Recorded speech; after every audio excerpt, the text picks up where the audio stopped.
Oke. Bismillahirrahmanirrahim. Assalamualaikum warahmatullahi wabarakatuh. Waalaikumsalam warahmatullahi wabarakatuh. Oke, selamat siang. Salam sehat, salam semangat ya. Wow, hari Selasa teman-teman padat ya. Tadi katanya baru selesai ya mata kuliah dari Pak Wawan ya. Iya, Pak. Oke, ya itulah tugas tugas ya, atau memang kewajiban teman-teman untuk melewati fase ini ya, fase yang kalau teman-teman merasa beban ya jadi beban, kalau teman-teman merasa itu bisa dinikmati ya, akan enteng-enteng saja ya. Jadi saya harap teman-teman bisa menikmati itu hingga pertama tidak menjadi beban dan apa yang sudah disampaikan itu bisa dinikmati dengan baik ya. Hasilnya juga pasti teman-teman akan menuainya ya.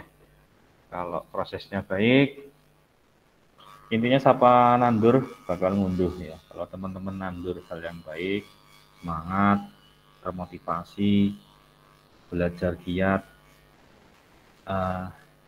ada banyak hal positif yang bisa diunduh atau dipanen. Dari nilai, dari pengalaman, ya dari ketertarikan terhadap hal-hal yang ada di dalam mata kuliah dan sebagainya itu. Oke, karena ini siang ya, teman-teman barangkali nanti saya akan fokus di pengembangan saja ya, pengembangan yang polanya adalah bercerita saja ya, karena kita itu meskipun dari kecil sampai sekarang dewasa ini suka dengan mendengarkan cerita lah. Nanti saya lebih banyak untuk bercerita ya. Siap ya? Hanya ini nanti saya hanya sebentar. Ada rapat dadakan lagi. Pukul 14 ya, pukul 14 ada undangan di fakultas yang tidak boleh diwakilkan, berarti kita hanya punya waktu berapa ini? 14, 13, 50, 10 menit untuk persiapan, berarti hanya 20 menit ya, mohon maaf. Hanya 20 menit kita bisa berdiskusi di ruangan Gmeet ini. Sebelumnya teman-teman sudah ini ya, membuka sampai pertemuan keberapa? Halo? Untuk pertemuan di e-learning kan sudah saya buka sampai pertemuan 5. Teman-teman sudah membuka sampai pertemuan berapa? Kalau saya pribadi sudah saya buka semua, Pak. Pertemuan 5? Iya. Oke, yang lainnya? Sama atau berbeda?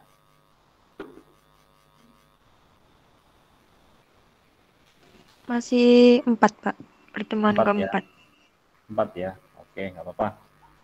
Hari ini saya akan bercerita di, bentar, saya lihat e-learning dulu, itu pertama berapa ya? Ya, keempat sebenarnya ya. Kelima ini ya. Keempat di situ ada profil pelajar Pancasila. Ya, betul ya? Betul ya? Iya, Pak, betul. Oke. Saya izin berbagi.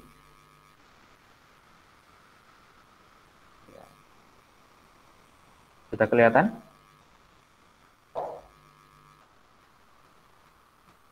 Di layar teman-teman apa? Pelajar Pancasila. Oke, betul. Nah, hari ini kita akan bercerita di sini saja ya. Pelajar Pancasila, teman-teman. Itu sudah ada di pertemuan keempat. Jadi ini saya hanya menambahkan berdasarkan pengalaman ya. Bagaimana kita sudah diajarkan ya dari guru. Ini masuk ke mata pelajaran PPKN ya. Ingat nggak waktu sekolah? Betul ya PPKN ya? pendidikan, Pancasila, dan kewarganegaraan ya. Iya, Pak. Ya, PPKN. Kalau di era sekarang, era Merdeka Belajar Kampus Merdeka, ada juga kegiatan sekolah penggerak ya, sekolah yang digagas atau dimulai era kepemimpinan Mas Menteri ya, Menteri Nadiem. Di sekolah penggerak itu salah satu materi intinya adalah pelajar Pancasila. Nah, kira-kira apa sih dan bagaimana pelajar Pancasila? Ya, ya yang belum membaca bisa saya sampaikan sekilas, ringkas, padat. Yang sudah membaca, silakan barangkali ada yang belum disampaikan di e-learning. Ini bisa menjadi catatan tambahan. Ya.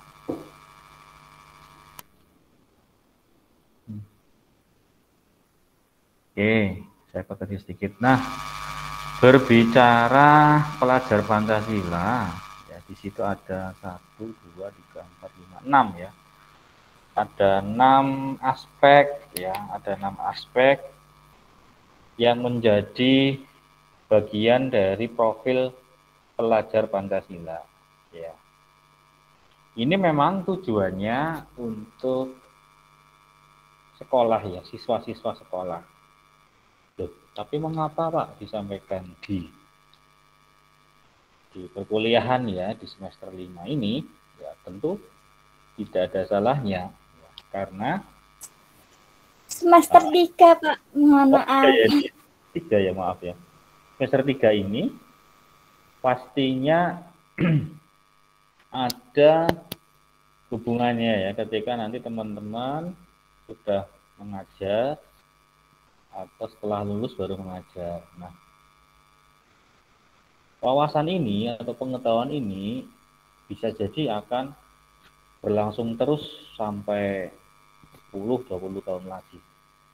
Jadi dari awal di SD ini mungkin saya sampaikan agar teman-teman ketika nanti berkecimpung atau memilih profesi menjadi seorang guru, materi ini sudah dikuasai. Bagaimana itu sebenarnya profil pelajar Pancasila? Yang pertama, beriman bertakwa kepada Tuhan Yang Maha Esa dan berakhlak mulia. Nah, di sini ya, bagaimana kita bisa hablum minallah, hablum minanas, ya, betul ya, hablum minallah kalau kita ambil salah satu bagian dari kajian agama, ada istilah itu, hablum minallah, hablum minanas.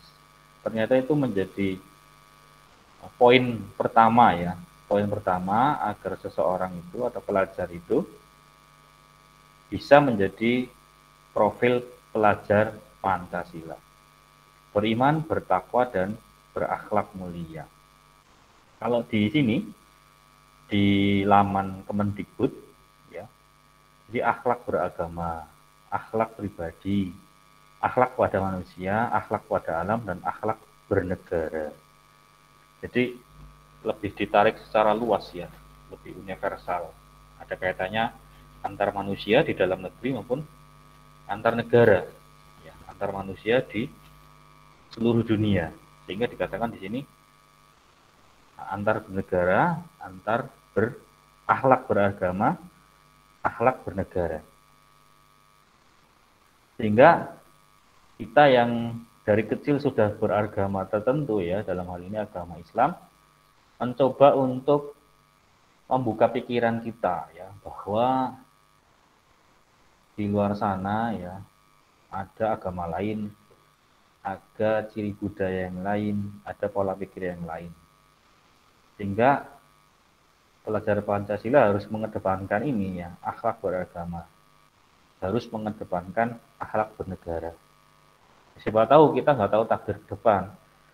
Ada salah seorang dari kalian ini mahasiswa semester 3 atau banyak yang bisa beraktivitas atau berprofesi di luar negeri. Ya, tunjukkan bahwa kita Islam, kita toleran, kita mempunyai akhlak yang baik berdasarkan kandungan ajaran agama yang dianutnya.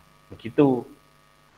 Nah, pengalaman pengalaman saya yang saya alami memang tidak dengan orang asing ya, tetapi dengan orang Batak ya, yang beda suku ya. Orang Batak dengan beda suku. Ketika saya kuliah di magister ya, di S2-nya itu. Banyak hal saya belajar di situ dan belajar pula untuk hidup ya, dalam tanda kutip hidup berdampingan dengan mereka yang memang punya latar belakang yang berbeda. Bagaimana karakteristik orang Batak ya, suku Batak. Ini dari perspektif saya ya, saya nggak tahu dari perspektif orang Batak terhadap saya dan teman-teman yang dari orang Jawa, dari suku Jawa. Tapi saya ambil perspektif saya sebagai orang Jawa yang belajar orang suku Batak. Ya, kenyataannya bahwa suku Batak punya karakteristik A, B, C. Nah, A, B, C ini harus saya pahami, ya, harus saya pahami agar apa yang saya respon, ya, respon dari saya itu menunjukkan akhlak yang baik. Ini bagian dari wujud tadi, akhlak beragama, akhlak secara pribadi, akhlak kepada manusia. Nah, saya harap teman-teman juga pernah bersinggungan dengan orang di luar Mojokerto ya, dengan orang yang berbeda suku, dengan orang yang berbeda agama. Ini akan terasa betul ya. Poin pertama ini, bagaimana kita bisa berakhlak mulia dengan semua jenis manusia, latar belakangnya apa. Gitu. Nah, pengalaman saya pada waktu itu ya, orang Jawa ya, ada stigma, ada doktrin, maaf, ada doktrin wong Jawa ki ngalah gitu ya. Wong Jawa ki ngalah. Wong Jawa piye penake. Wong Jawa ora seneng padu. Bisa mungkin menghindari konflik. Nah, itu ya saya terapkan betul. Sebagai wujud bagian dari akhlak. Seperti itu. Ya. Bahkan kata kiai-kiai ya, adab atau akhlak itu lebih penting daripada ilmu itu sendiri. Ada yang mengatakan seperti itu ya kalau nggak salah. Dan itu saya tunjukkan.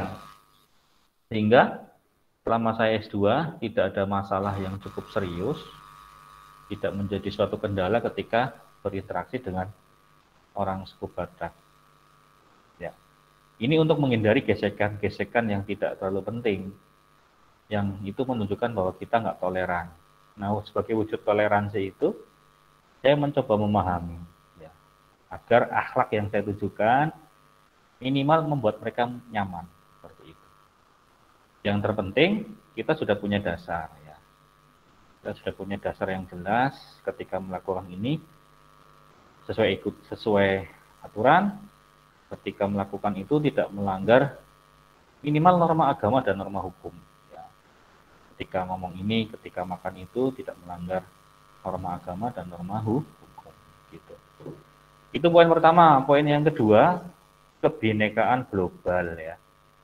Ini hubungannya dengan kita melek atau sadar budaya, baik budaya nasional maupun budaya internasional. Ya, bagaimana kita kalau di sekolah penggerak ya, di era sekarang ini kurikulumnya bagaimana bisa mengenal budaya yang lain ya, di Indonesia maupun di luar Indonesia, agar manusia atau pelajar sekarang ini lebih punya tanggung jawab ya, lebih punya tanggung jawab sebagai warga yang multikultural atau plural itu, ya, plural itu, kemudian bagaimana komunikasi baik di dalam maupun di luar negeri, kemudian penghargaan mereka atau respek mereka terhadap perbedaan budaya secara global itu ditekankan di poin yang kedua ini. Ketiga adalah gotong royong ya.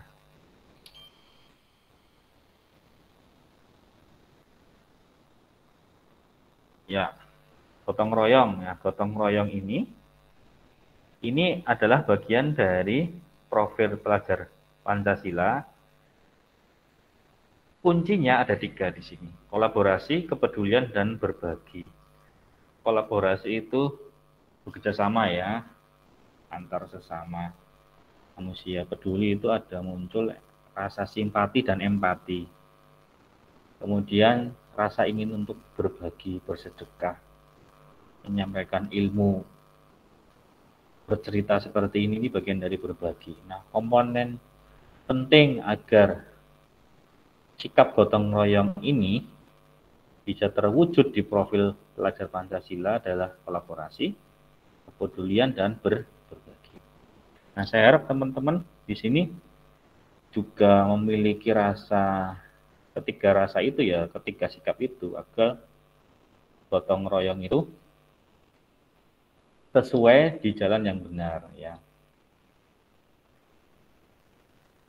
Jangan sampai gotong royong ini digunakan ketika dalam kondisi yang tidak tepat, misalnya dengan ujian.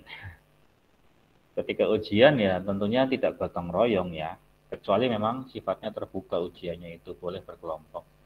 Tapi ketika sifat ujian itu individu, tutup buku ya teman-teman, tidak boleh gotong royong ya. Di situ maksudnya. Kemudian berapa ini? 4, ya, sebentar lagi 4. Mandiri ya, di era keterbukaan ini, disrupsi ini, era MBKM, profil pelajar Indonesia yang dimaunya adalah dia bisa mengukur dirinya sendiri itu, punya peluang apa sih, punya kelebihan apa, sekaligus mengukur kelemahannya apa, mengubah kelemahan itu menjadi sebuah peluang. Gitu. Misalnya, saya punya kelemahan yaitu mungkin tinggi badan ya, mungkin tinggi badan. Ya, bagaimana tinggi badan saya itu bisa menjadi peluang ya. Mungkin saya kuatkan, kalau untuk tinggi badan barangkali kan sudah nggak tumbuh ya, sudah nggak mungkin tumbuh tinggi lagi. Ya saya kencangkan, saya kuatkan di barangkali jejaring ya, kenalan saya banyak. Kemudian barangkali saya melatih suara ya, bagaimana suara saya harus bagus, harus ngebas, harus seperti presenter nasional, barangkali itu bisa menutup kekurangan saya. Oh itu Pak Doni bagus ya, suaranya bagus, intonasi bagus, pembawaan tenang. Nah, gitu. Jadi faktor tinggi badan ya, biasanya kan pembawa acara atau moderator yang tinggi, bagus, ganteng. Nah, tapi karena itu saya tutupi dengan kemampuan suara saya, yaitu menjadi hal yang baik buat diri kita. Makanya di situ. Kemudian ada kesadaran diri tadi ya, mengukur ya, plus minusnya kita itu apa. Kemudian regulasi diri ini lebih ke pendisiplinan diri ya, menjadwal bahwa Senin itu harus berbuat apa, atau dalam satu hari itu harus melakukan apa, ada target kerja yang jelas, sehingga regulasi kan itu penjadwalan ya, ada sistem, ada aturan ya, ada aturan yang kita buat sendiri dan kita lakukan sendiri, kita evaluasi sendiri. Seperti saya, misalnya, tiap Senin harus, tiap Sabtu Minggu harus menyiapkan perangkat pembelajaran ya, atau bahan kajian perkuliahan. Itu saya buat ya, pertemuan 1, pertemuan 2, pertemuan 3, terusnya sampai pertemuan ke berapa berarti? Ke-15 ya. Sehingga ada regulasi diri yang mendukung karir kita, yang mendukung kinerja kita. Yang kelima, bernalar kritis. Ini kemampuan kita untuk memecahkan masalah ya, mengkritisi fenomena yang ada, baik fenomena bahasa, fenomena nasional, fenomena pendidikan. Itu kita harus bisa menangkap itu. Kritis ya. Jadi elemen kuncinya ada berapa nih? Ada 4 sebenarnya, ini kok 3 ya. Ada 4. memperoleh informasi, menganalisisnya, merefleksi pemikiran, dan mengambil keputusan. Jadi, nalar kritis itu ada proses yang jelas yang dimasukkan ke dalam aspek elemen kunci ya, bagaimana kita memperoleh informasi. Nah, di sini juga kita perlu cerdas ya, cross check. Informasi yang kita dapat yang masuk ke telinga kita itu valid nggak sih? Jangan-jangan berita bodong atau berita bohong ya, palsu, hoax. Nah, kalau sudah valid, betul, benar, sesuai fakta, dianalisis. Tuh, untuk mencari masalahnya apa dan jalan keluarnya apa, solusinya. Kemudian direfleksikan ke dalam diri kita. Dari masalah yang ditemukan itu, kira-kira saya bisa berkontribusi di mana? Nah, cara mengukur kontribusinya sesuai dengan kemampuan kita. Oh, saya mampu menulislah di surat kabar dengan menyampaikan opini. Oh, saya bisa membuat aplikasi, perangkat lunak atau software. Saya buat softwarenya itu.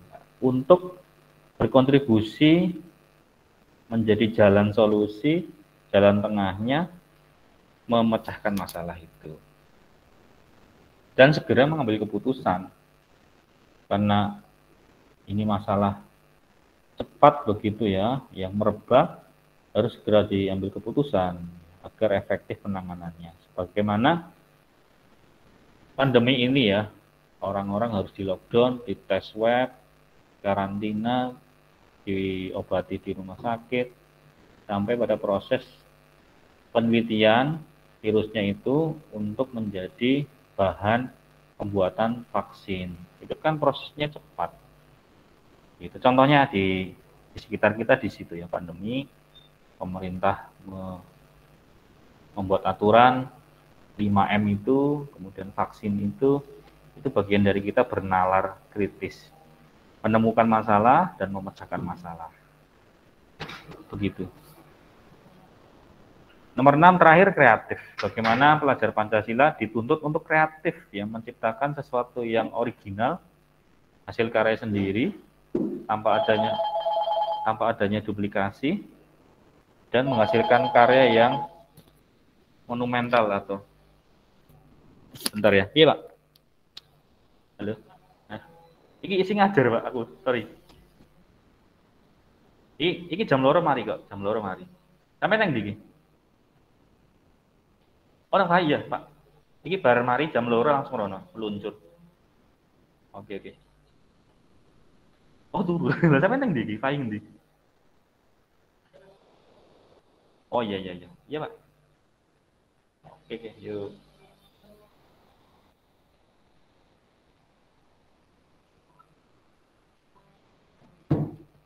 Halo? Ya, maaf ada ini koordinasi ya, ada koordinasi untuk rapat nanti jam 2. Oh iya, ini udah mau. Oke. Kreativitas ya, ini sangat mendukung bagi teman-teman, dan memang era sekarang dituntut sekali kreativitas harus betul-betul ada ya, melekat di diri kita. Bagaimana media sosial banyak sekali. Pastinya bisa kita ikuti ya, atau perangkat lunak aplikasi untuk membuat media pembelajaran, membuat video pembelajaran, atau wadah-wadah untuk menumpahkan atau mengekspresikan diri kan banyak sekali sekarang. Nah, tapi kalau seperti itu toh, itu kita sekadar ini ya, sebagai penikmat saja ya. Padahal yang dimaksud di sini adalah kita sebagai produsen, kreator ya, sebagai pencipta sesuatu yang baru, gagasannya unik, ada kebaruan, dan itu berdampak, ada kebermanfaatan bagi umat, bagi manusia. Apa kira-kira? Kalau kita kan latar belakangnya pendidikan bahasa Indonesia, kira-kira buat apa? Yang paling mungkin buat media pembelajaran yang bisa memahamkan siswa ya, yang memudahkan siswa untuk mempelajari materi tertentu ya, banyak sekali, ada Kodular, Google Site, Filmora, Ancor tadi ya, kemudian Poitun itu dan sebagainya itu. banyak sekali, bisa berselancar sendiri di Google dan sebagainya, sehingga kreativitas menjadi sesuatu, kalau dulu mungkin hanya tambahan ya, hanya tersier ya, atau sekunder. Tapi untuk era sekarang ya, globalisasi ini, revolusi industri 4.0, masyarakat 5.0, kreativitas menjadi salah satu kebutuhan primer bagi masing-masing individu. Ketika nggak kreatif, kita barangkali sama dengan yang lain. Tapi ketika seseorang itu kreatif, produktif, semangat tinggi untuk bisa belajar dan menaik kelaskan dirinya sendiri dengan mengusung kreativitas, integritas, ya, dan juga sportivitas, itu dia pasti minimal menjadi seorang kreator, ya, menjadi seorang pemain ya, bukan sekadar konsumtif. Nah, yang dimaui oleh negara itu seperti ini teman-teman. Ya. Pelajar Pancasila tidak sekadar membaca buku, hormat bendera, paham undang-undang atau hafal undang-undang, enggak, tapi berkontribusi ya, berperan serta, sumbangsinya apa sih untuk dirinya, untuk keluarga, orang-orang sekitarnya, untuk lingkungan, untuk negara, dan itu kembali lagi ke Sang Pencipta ya, Tuhan Yang Maha Esa atau Allah Subhanahu wa taala. Dengan segala perkembangan yang ada ya, dengan segala pemutakhiran teknologi, itu semestinya mendorong kita untuk berkontribusi. Makanya ya, diawali dari keimanan. Kemudian konsep multikultural, multinasional, konsep kearifan lokal, gotong royong, guyub rukun, kan ini konsep budaya Jawa ya. Kemudian kemandirian modern, nalar kritis, ini saintifik, kemudian kreativitas, ini bagian dari mewujudkan karya-karya yang inovatif. Dan itu mewujud dalam diri seseorang yang disebut dengan profil pelajar Pancasila. Dan saya harap teman-teman itu sampai pada tahap itu, gitu ya. Sehingga minimal materi ini menjadi dasar untuk dikembangkan. Nah, pengembangannya itu teman-teman bisa mencari di media YouTube atau artikel orang-orang sukses yang sudah menerapkan poin-poin ini tadi, 6 poin ini. Kira-kira apa? Saya yakin banyak di YouTube atau banyak di sumber online atau sumber daring yang lainnya, seperti itu. Itu ya. Tuh. Adakah pertanyaan? Ini kondisi sudah nggak kondusif ya, karena di sebelah ada gergaji mesin ya. Berisik nggak di situ ya?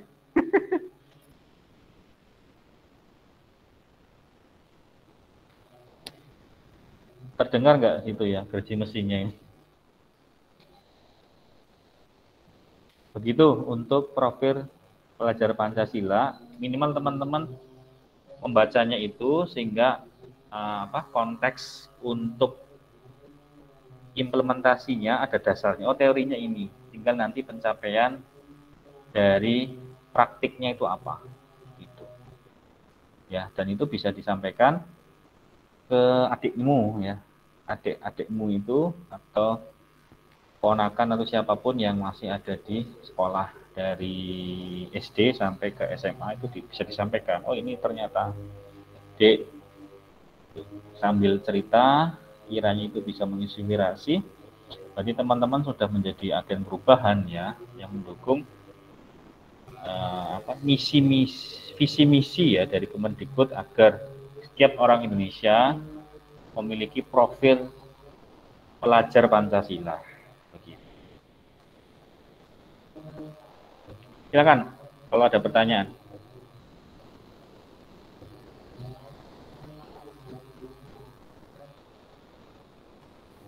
Sepertinya untuk saat ini belum, Pak. Belum ya. Ini suara gergaji mesinnya terdengar ya ini ya? Tidak, Pak. Tidak ya, aman ya? Oke. Aman, Pak.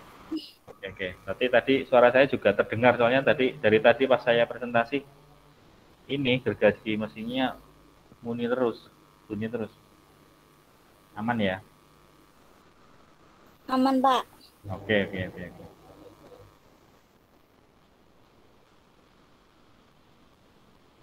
Baik, cukup ya. Udah jam 2 lebih ya, saya malah lupa. Oke, terima kasih atas atensinya. Mohon maaf harus segera diakhiri ya, karena saya sudah ditunggu. Iya, Pak. Ya, untuk rapat atau kegiatan yang lainnya, jam 2 ini. Terima kasih atas atensinya. Semoga yang lain, semoga tadi yang disampaikan bermanfaat. Amin. Mohon maaf jika ada hal-hal yang kurang berkenan. Wassalamualaikum warahmatullahi wabarakatuh. Waalaikumsalam warahmatullahi wabarakatuh.